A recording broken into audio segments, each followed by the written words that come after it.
Hello everybody, this is a Duke Weekly Roundup on DSTV, and I'm your host for this week, Sean McKean. For our first story of the week, features editor Isabella Abbott gets to know the furry creatures that visited the campus this week.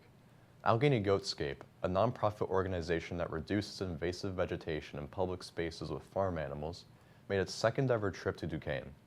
Led by Sunshine the mini donkey and 14 goats, the furry crew worked throughout the week to remove vegetation in an eco-friendly and efficient manner.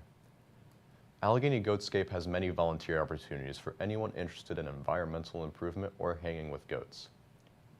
If you are interested, visit AlleghenyGoatscape.org.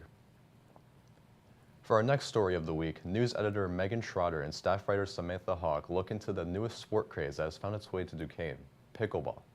Duquesne University has introduced pickleball as a co-ed intramural sport available on campus. The student teams are made up of either 4 to 5 members. People can either sign up as a team, or individuals who want to get involved can sign up alone and get assigned to a team. Tournaments take place on Mondays or Wednesdays from 6 to 9 p.m. Teams will gather on the 4th floor of the Power Center to compete. The student team who win the current ongoing tournament wins $250 that has been donated to the league. Coordinator of Intramural and Club Sports encourages students to sign up for a winter league if they are looking for a fun way to exercise. Now over to Matthew Theodros with sports. Thank you, Sean. Thursday night, the Duke's women's soccer team took down Rhode Island behind a late-game clutch goal by Anna Bundy in a defensive-minded battle. It was their first road win of the season, and they look to continue that success in back-to-back road games at St. Bonaventure and UMass.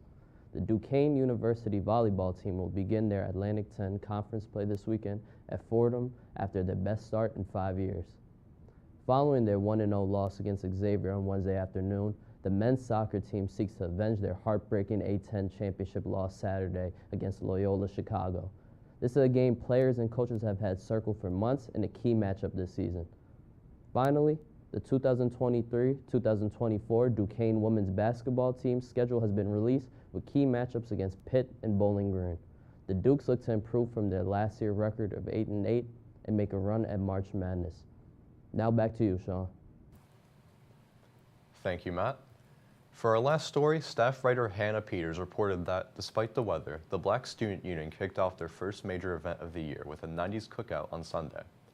Over 50 students wearing full 90s attire came in support of the event.